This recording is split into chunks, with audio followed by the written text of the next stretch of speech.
বাংলাদেশে আমার 3টা বাড়ি আছে, 2টা গাড়ি আছে এবং 100 একর জমি আছে। এটা বলে আমি লোকজনের ভিতরে যে নিজের সম্মানটাকে উপরি তোলার চেষ্টা করতেছি, আর লোকজন এগুলো শুনে আমাকে অনেক সম্মান করতেছে। তাদের বাসায় দাওয়াত করে মুরগি রেখে, খাসি এনে, খাসি রেখে রাজহাঁস মেরে খাওয়াচ্ছে। আর এগুলো খেয়ে আমার খুব তৃপ্তি লাগছে এবং আনন্দিত হচ্ছি আমি। কিন্তু এগুলো আসলেও ঠিক না, কারণ সম্মান সব মানুষকে করা যায় না। আমার মতো অনেক মিথ্যাবাদী আছে যারা নিজের কিচ্ছু নাই, সুন্দর শার্ট প্যান্ট পরে রাস্তাঘাটে লোকের মাঝে গল্প দিয়ে বেড়ায় যে আমার এইটা আছে, আমার ওইটা আছে, আমি এইটা করতে পারি, আমি ওইটা করতে পারি।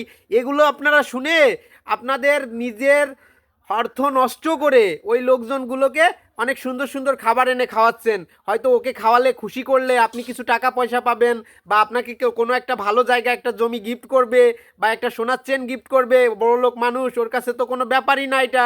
এগুলো ভাবলে আপনি ভুল করবেন, কারণ এই মানুষগুলো আপনাদের সাথে প্রতারণা করে আপনার কাছ থেকে খাবে, প্লাস আপনার কাছ থেকে হয়তো কিছুদিন পরে বলবে যে ভাই আমার তো অনেক টাকা পয়সা, আমার ব্যাংকে ব্যাংকে টাকা পড়ে আছে কিন্তু আমি তুলতে পারতেছি না, তা আপনি আমাকে 1 লাখ টাকা ধার দেন, ওই টাকাটা আমি আপনাকে সামনের মাসে আমার লোনটা পাস হলে আমি দিয়ে দিব।